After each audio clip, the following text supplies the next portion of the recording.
Добрый вечер, дорогие друзья. В эфире программа «Резонанс». 29 сентября глава Чеченской Республики Рамзан Ахматович Кадыров встретился с министром образования и науки Чеченской Республики Исмаилом Байхановым. На встрече обсуждались острые проблемы, которые сегодня существуют в сфере образования. Сегодня здесь, в этой студии, мы будем говорить на эту тему. Будем говорить о методах и способах решения этих проблем. О том, что нужно сделать, чтобы в ближайшее время те задачи, которые поставил глава республики перед Министерством образования и рядом других профильных ведомств, были решены. И поэтому сегодня в нашу студию я пригласил гостей. Позвольте мне представить участников сегодняшнего нашего разговора. Итак, у нас здесь Исмаил Байханов, министр образования и науки Чеченской Республики. Анвар Магадаев, имам мечети. И Садоми Сербиев, заместитель министра молодежи Чеченской Республики. Я приветствую всех вас в нашей студии. Спасибо, что согласились прийти, принять участие в сегодняшнем разговоре. Но перед тем, как мы приступим к обсуждению нашей темы, я предлагаю нашим зрителям посмотреть фрагмент из выступления главы Чеченской Республики Рамзана Ахматовича Кадырова именно с той встречи, когда вот Исмаил Байханов был на приеме главы республики. Я знаю, что вы проблемный духа, so naast de school we maken dan, school halal духа, он даже прирост населения, да, если сравнить с другими регионами, да, вы на первом месте Дудестан, да, из-за халдуха дела, да, шара, да, وين أدلنا كميسير خيان دانا موسكوا دا يسي دانا كيش ريجيونش كا إتتاقوين أوين ستوتاقوين بس حاجة الأسلام وين موهي وبرزراتشنا يوبوش دانا من دانا ديسيتن دانا أشلقوا باحي قلت قاعد دانا ну, в километр да, должны уровень, так сказать, качества образования, да, нахватить не отсвоится. Чуть-чуть качество образования улучшить, но вы этого не понимаете. Шавеги, да, преподаватель, шведский, да, ректор, проректор, высшее образование, ну, хич пацанки, да, так говорим, да, государственные мыслящие, да, надо создать эти ошки отец, да, я хочу собрать, да, родительские собрания полностью, да, с хабарина, показать, да, какие, да, достойные их, да, сыновья, дочеря, да, как они, да, подходят к учебе, да, директора школ, вы, государственные мыслящие, нас, да, подход государственный ешь, как омец, балабош, что мог бьешь, уж насовали, сунта газгош. Не в обиду нашим уважаемым преподавательским составу, но я ни одного человека не вижу, бог по школе, нахалывали, багавали, беллували. Так, я вот отцовый ахнаш душ, отца расходишь, отца рождешь, да, на шебер, дуешь, да туда смутаж. Soms daarna als je bent duurstelt, daar gaat het voor Amin. Soms ja goed doen gardo, iets ja goed yashdo. Ja, daar ga je. Soms bala boch mu adana. Ну вот, собственно, мы посмотрели материал. Конечно же, Исмаил, первый вопрос хочу адресовать вам. Глава республики, как мы все видели, поставил ряд задач. Задачи, которые нужно решить в ближайшее время. И, конечно же, перед вами стоят серьезные вопросы. И я хотел бы вас спросить, вот какие сегодня, на ваш взгляд, как министра образования и науки Чеченской Республики, являются наиболее острыми в сфере образования? Рамзан Ахматович Кадыров перед нами поставил определенные задачи, которые мы должны решить. Какие сегодня проблемы в системе образования? Самая главная проблема – это, конечно, качество образования. Это говорит то, что наши дети сегодня еще слабо, скажем, сдают единый государственный экзамен. То есть это мы сегодня практически, можно сказать, занимаем одну из последних строчек по сдаче единого государственного экзамена. Но, конечно, там были вопросы духовно-нравственного воспитания. Да, сегодня в республике сделано очень много, особенно за последние 5-6 лет в системе образования произошли очень большие преобразования. Восстановлены школы, восстановлена вся инфраструктура системы образования, приобретено мультимедийное оборудование, то есть это компьютер, интерактивные доски, школьное оборудование. Вот и теперь перед нами стоит задача это повысить качество образования, то есть содержание. Ну и, конечно, ежедневно, еженедельно это проблемы, которые у нас часто мы видим. Это может быть и на улице, и в школах. Элементы, которые, скажем, поведение наших молодых людей, в том числе наших школьников, студентов, не соответствующие нашему менталитету, нашим обычаям, исламу, как религии. Спасибо, Исмаил. Я вот хочу сразу же второй вопрос, опять-таки, вам адресовать. Вот у нас сегодня в республике есть определенный прирост населения. Мы занимаем первое место, как сказал глава, по этому направлению. Вот сегодня в школах республики количество детей, если я не ошибаюсь, 243 793 ребенка.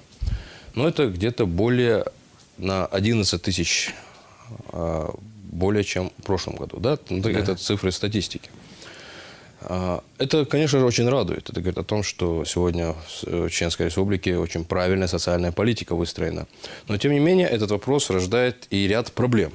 Проблем именно о вопросах образования и мест для учащихся. Вот мы знаем, что сегодня уже, по-моему, 57 школ, насколько, если я помню. 32. 32 школы сегодня в трехсменку работают, да? В трехсменку работает 57. 57.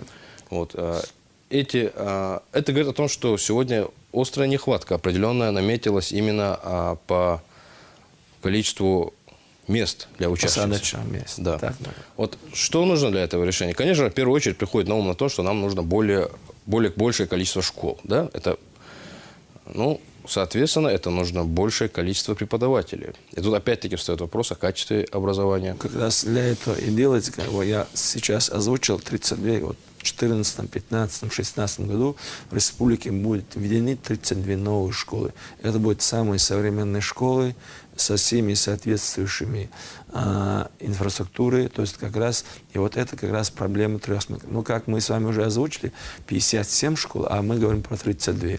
То есть по программе Юга России, благодаря Рамзану Ахматовичу Кадырову, именно в Чеченской Республике вот эта школа будет построена. Но это первая часть программы. Вторая часть программы рассчитана на 17-20 годы, и в республике будет построено еще 20 школ. Но я хотел бы при этом добавить, что вот именно благодаря фонду именно первого президента Ахмадшала Кадырова, Налдай Алвалис, что в республике каждый год строят 2-3 школы. И в этом году это было. То есть глава республики, не ожидая там, пока, скажем, пойдут федеральные целевые средства, в принципе, за счет фонда Кадырова мы тоже строим школы, пристраиваем корпуса. Эта проблема так, она будет решена. Да, это самая серьезная проблема, потому что, когда мы говорим о качестве образования, действительно, добиться того, что мы сегодня хотим, качество образования, где дети занимают 30 минут, это очень трудно. Потому что практически вот эти 57 школах, можно сказать, отсутствует неурочная деятельность, проведение какой-либо кружковой работы. Но это такая проблема, которую уже, в принципе, знает высшее руководство России. И мы очень надеемся, что, да, действительно, сегодня уже начаты работы, полным ходом идет строительство 16 школ. А уже в начале, 1 сентября 2015 года из них 8 уже заработают, а к концу 2016 года все 32 уже будут введены в строй. Вы знаете, Исмаил, вот помимо вопросов, именно связанных с качеством образования, вопросов, связанных непосредственно с той профессиональной деятельностью, которой вы занимаетесь, глава республики заострил внимание о еще одном очень важном направлении. Но если вы помните, при вашей встрече с главой он продемонстрировал там на телефоне отрывок записи в процессе образования, который проходил в одном из учебных заведений нашей республики, молодежи, где люди просто в процессе урока ходили по классу, по заведению и как бы абсолютно игнорировали преподавателя, который в данный момент ведет урок. Ну, это, конечно, недопустимый факт. Говорит о многом. Говорит о том, что сегодня воспитательный процесс, который, конечно же, не только в школе формируется, а в первую очередь формируется в семье, там есть определенные вопросы. Я вот хочу у вас спросить, дорогие друзья, у нас здесь имам мечети, Садо Сербиев, представитель молодежи. Вот как вы считаете, вот мы часто говорим о том, что сегодня, да, есть Министерство образования. Да, это ведомство, конечно же, подвергается определенной критике. Критике в некоторых вопросах обоснованной, но, тем не менее, выпускаем очень важный вопрос, что в процессе образования, воспитания подрастающего поколения школа занимает не первостепенное значение. В первую очередь этим обязаны заниматься родители. То есть это именно те, которые приходят сегодня в мечети. Это те, которые сегодня общаются с вами. Как быть? Как в этой ситуации быть? Какую работу провести? Для того, чтобы сегодня родители, когда в школу идет их ребенок, одет он неподобающим образом в данном случае, о чем не раз говорил глава, не в соответствии с исламскими традициями и нашими местными адатами. Этот ребенок идет в школу, выходит из дома, его видит, конечно же, мать, отец и другие члены семьи. Он идет в школу, и потом там в школе делают ему замечания. Ну, пишут там замечания, да, поведение, там, двойка, там, внешний вид, двойка. Я уверен, что эти родители, наверное, и в дневник не смотрят. Но, тем не менее, этот вопрос существует. И самое ужасное в этом вопросе в том, что, это, как гласит старая поговорка, дурной пример заразителен. Если можно одному, ну, значит, можно и мне, считают молодые люди. И в этом случае, на мой взгляд, главная вина, проблема, упущение воспитания стоит. Это вопрос родителя.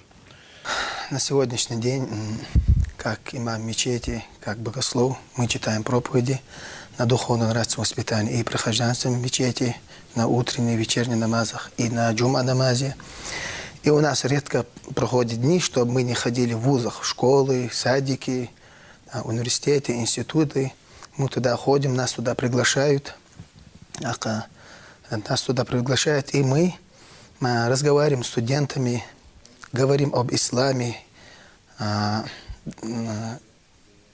говорим им, как понять толкование, как понять сура Корана. Обязательно должно быть с толкованием, обязательно сунна пророка должна быть с толкованием. И говорим об адатах, которые сочетаются с религией. Мы, вот пользуясь случаем, я хочу поблагодарить Исмаила Байхану за то, что они предоставляют нам актовые залы, места, время, чтобы мы читали проповедь студентами. Алхамдулиллах, Эйрейсил. Основной, бывают жалобы, нас приглашают в техникум, где рядом в школах, имам, приходи сюда. Тут есть люди, которые употребляют вредные привычки, не ходят на занятия и так далее. Когда мы дозваниваемся, доходим до их родителей, к сожалению, именно таких, которые мы сейчас говорим, ходят, не ходят, употребляют вредные напитки или что-нибудь курят, у них 90% родителей не вместе обычно живут. То есть в разводе находятся? Да. Кто-то, дочка, например, с матерью живет. То есть мы это можем назвать проблемные семьи. Да, проблемные семьи бывают. Основной. Вот дочка живет с отцом, отец работает, а дочка делает в соцсетях и так далее. Все. То есть нет определенного качественного контроля за ребенком. Или когда мы ходим к родителям, чтобы пожаловаться для ребенка и так далее. Или бывает, к сожалению, пьющий отец должное внимание не уделяет родителей, а, к сожалению, эти ребята находят людей, которые похожи на них. Садо, вот вы также очень часто общаетесь с представителями молодежи, давно работаете в этом направлении. Вот как нам все-таки, на ваш взгляд, выявить вот этот круг лиц, которые вот в определенной мере портят, ну, в данном случае, имидж республики? Поскольку если мы понимаем, что в соцсетях, когда какие-то сети, WhatsApp, скажем, сеть, там, Facebook, Одноклассники, выкладываются непримерные граждане, непоказательные молодые люди, а именно вот эти, так скажем, изгои, которых, конечно же, очень мало в республике, но тем не менее их показывают. И они в определенной степени, ну, очень нехорошим образом оказывают услуги имиджу нашей республики. Вот как нам выявлять этих людей? Ну, если говорить о социальных сетях, о молодежи, то, как вы заметили, достаточно небольшого количества людей, которые будут выкладывать определенный контент в социальные сети, будь то видео, будь то фотографии, которые уже достаточно для того, чтобы сложилось какое-то негативное мнение. Работу мы, опять же, проводим, мы беседуем с молодежью, но нужно понимать, что социальные сети, они появились сравнительно недавно и распространились здесь, в Чеченской Республике, в том числе, как и в других республиках нашей страны и во всем мире. Нужно, скажем так, если они есть, эти социальные сети, нужны определенные правила, нужна определенная культура, как себя вести, в том числе и в интернете. Интернет – это сейчас такое пространство, где человек, порой прячась за своим каким-то никнеймом, делает какие-то высказывания, публикует какие-то фотографии, то есть делает какие-то комментарии. Все это говорит о том, что у человека, ну, как минимум, не хватает смелости делать это от своего имени. А во-вторых, это не только у нас в республике. Но мы должны понимать, что раз у нас есть определенные обычаи и традиции, если мы стараемся придерживаться определенных религиозных канонов, то где бы мы ни находились, где бы не было присутствия человека, будь то в интернете, будь то ли просто в обществе, он должен показывать себя именно с хорошей стороны, показывать свои лучшие качества. В обществе у нас есть определенные правила, которые регулируют поведение человека. Такие же правила, они распространяются на интернет. Просто сейчас молодежь, охваченная определенной такой эйфорией того, что в интернете все дозволено, они должны понимать, что в интернете, в принципе, можно узнать о каждом человеке, кто он. То есть вы все равно соприкасаетесь, общаетесь с другими людьми. Эти люди знают, кто вы. Ваше какое-то негативное поведение в интернете все равно отражается на вашем имидже. Ну, у нас в данное время существует определенный закон. Закон это регламентирует определенную ответственность за те высказывания, которые вы несете в интернете. Безусловно. Призыв к каким-то противозаконным действиям и так далее. Там перечень широкий. Этот вопрос, конечно же, очень остро стоит в данный момент. И по нему сегодня ведется определенная работа. Вот мечети. Имам мечети у нас здесь. Кто приходит в мечеть? Мусульмане, те, кто которые несут определенные исламские ценности. Эти люди приходят в мечеть. Да. Вы сегодня сталкиваетесь с молодежью, наиболее активной частью этой молодежи, которая участвует во всех процессах нашей республики. Эти люди, которые несут определенные культурные, нравственные понятия. Мы говорим не о них. Мы не о них говорим. Мы говорим о тех, которые сегодня порочат кодекс чеченца, образ поведения, наши адаты. Мы говорим о этих людях. И борьбы вот с поведением этих людей. Вот это для нас сегодня самое главное. Об этом сегодня говорил глава республики Исмаил. Вот что делать поэтому, например, вот с этими, так скажем, людьми, которые вот опять возвращаются к этому вопросу. Я согласен с вами, что в школах республики есть, может быть, единичные случаи, как люди, конечно, всегда были в школе и двоечники, и отличники. Это и было, и будет. И люди там, поведение у кого-то лучше, у кого-то хуже. Да, это существует. Но мы говорим о тех людях, которые порочат сегодня республику. Да, очень правильно, на самом деле, действительно, и глава республики Рамзан Ахматов тоже говорит, это значит, мы не дорабатываем. То есть это значит, не дорабатывают наши педагоги, это значит, не дорабатывают, скажем, и педагоги по духовному развитию. Значит, нам нужно действительно, вот, в принципе, вот сегодня самое большое зло, это вот, да, нам непонятно, вот почему, вот, скажем, вот вот опять же, вот, давай сейчас разговор возьмем про конкретную аудиторию, которую глава показывал. Давайте, Да. давайте конкретно Вот, о них будем говорить. На самом деле, вот непонятно, вот действительно кто-то снимает это, потом выкладывает в социальные сети, которые видят не только в Чеченской Республике, но и за пределом, то есть в любой точке этого мира. То есть на самом деле мне непонятна позиция этих людей.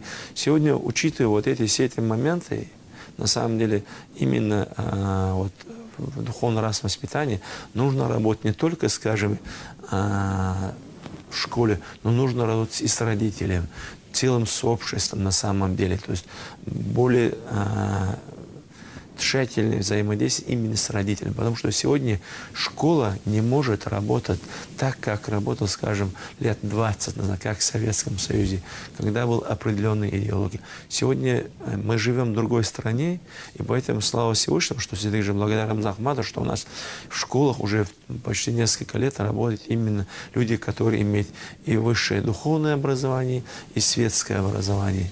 И это уже дается определенные, я бы сказал, плюсы на самом деле. Исмаил, в самом начале своего разговора вы сказали, что вы не дорабатываете, что есть качество образования, ну, в некоторых вопросах желает лучшего, да? Да, вот вы сами об этом сказали. Да. Вот я знаю, что вы также сегодня собираетесь провести, ну вот, как это вот вы сказали, ЕГЭ для преподавателей. То есть, ну, о чем тут вы говорите? О том, что это будет проверка уровня знаний, компетентности нашего преподавательского состава, да? Да. Есть такие планы? Да, есть. Абсолютно. На самом деле, я считаю, это очень правильное решение. Это решение было принято, так скажем, коллегиально. Мы недавно проводили семинар, такое совещание с ведущими, скажем, предметниками математики, то есть с учителями математики. Это мы собрали в президентском зале, практически, где присутствовали учителя 5 классов, 10, 11 и 9 классов. Да, с одной стороны, действительно не хочется обидеть своих коллег-учителей, но для чего мы это делаем? Потому что действительно сегодня в республике, как мы уже говорили, не раз говорили, сделано очень много. Очень много. Это самое главное. Школы восстановлены, приобретение оборудования и так далее и тому прочее. Но самый главный человек сегодня в школе – это учитель. И вот учителя, вот мы действительно путем проведения единого государственного экзамена для предметов и математики, и для предметов русского языка, и для физики, и других предметов хотим выявить слабые стороны наших преподавателей. Вот именно, они же у нас проходят ежегодно там разные, скажем, переподготовку. Есть у нас специальный институт образования, есть институт переподготовки. Вот именно для выявления вот, где нужно больше обратить внимание. Других оргвыводов по единому государственному экзамену. Сегодня я искренне говорю, я считаю, что наши преподаватели, они есть среди них высокообразованные, профессионалы своего дела. Но при этом мы видим, что жизнь развивается. Единый государственный экзамен, он появился недавно, и поэтому мы просто хотим путем проведения этих единого государственного экзамена выйти, где нужно нам больше уделять внимание переподготовке наших учителей. Очень много вопросов еще осталось. Эфирные рамки, конечно, не позволяют этого сделать. Но вот я хочу, чтобы коротко ответили вот на несколько из них. Вот глава республики говорил о том, что сегодня нужно работать вплотную со всеми школами, которые находятся у нас в республике. То есть проводить какие-то инспекционные поездки в различных школах, в том числе и в районах, ну, в горных районах нашей республики. Вот я знаю, вы определенную работу уже проводите, встречаетесь, вот какие-то промежуточные результаты есть? Ну, знаете, все-таки же я считаю, это может, это не только я и мои коллеги, в системе образования, вот, скажем, за 1, за 2 месяца, за 3 месяца добиться каких-то заметных успехов очень трудно. Это огромная сфера, вот просто если взять цифрами, сегодня 240 тысяч школьников, вы сказали, 20 тысяч студентов, которые в наших СУЗах, да, где-то около почти под 40 тысяч студентов в высших учебных заведениях. Это очень большая цифра. Это очень большая цифра. Поэтому вот в такой массе добиться успеха заметно за 1-2 месяца нельзя. Но при этом задача, которая перед нами поставлена главой республики, мы ее должны выполнить. Да, действительно в неделе где-то 3 дня я с моими коллегами, заместителями, курирующими общее образование, но различные сферы, пытаемся быть в учебных заведениях, на месте убедиться, скажем, в том числе наличие оборудования, наличие книг в нашей. Мы посещаем уроки. И также я хотел бы озвучить, что впервые в республике в этом году мы определили 42 школы, это в каждом районе по 2-3 школы, как стажировочные площадки. Если раньше практически, скажем, переподготовка наших учителей проходила в Грозном, то сейчас это будет происходить в каждом районе. То есть это значит, в каждом районе, не только это мы, а то есть это определили уже районные отделы образования, департамент городов, лучшие школы, где создан лучший, скажем, и педагогический состав. Вот на базе этих школ мы сейчас проводим семинары в первом полугодии, а уже в втором полугодии на базе этих школ, стажировочных площадок, будут проходить уже обучение и проходить педагог этих районов. То есть это практически, мы надеемся, что в течение этого учебного года, 14 и 15 год, нам удастся выйти на тот уровень, что наши учителя будут занимать, скажем, места в всероссийских конкурсах, наши дети будут занимать олимпиадах всероссийских, места, что на самом деле сегодня самые две основные проблемы, которые стоят перед нами, это содержание, качество образования. И, конечно, нельзя ни в коем случае упускать духовно-нравственное воспитание. Как мы все знаем, что каким бы ни был образованным человеком, если он сегодня не патриот своей родины, малой и большой, патриот России, скажем, если он не соблюдает наша религия, ислам, если он не соблюдает наши обычаи, то есть это мы знаем, что не будет полноценным гражданином нашего общества. Поэтому это все нужно в комплексе, и над этим сегодня Министерство образования и все мои коллеги работают. Ну что ж, Исмаил, скажу честно, вопросов каждому из участников еще есть. Я надеюсь, что мы в скором времени снова с вами встретимся, продолжим разговор на эту тему. Тема очень интересная, вопросов много. Ну и, конечно же, в заключении нашей программы я хочу вас поздравить, Исмаил, с Днем Учителя. Конечно же, и вас, Садо, хочу поздравить с Днем Молодежи. У нас вот все совпало на одну дату, 5 октября. Ну и, конечно же, всех наших граждан, День города, дорогие друзья. Искренне поздравляем вас. Я надеюсь, что и участники нашего сегодняшнего разговора присоединяются. Спасибо, что сегодня пришли, уделили нам время. Я желаю вам удачи. Ну, а с нашими телезрителями на сегодня мы простимся. Дорогие друзья, это была программа «Резонанс». Увидимся ровно через 1 неделю.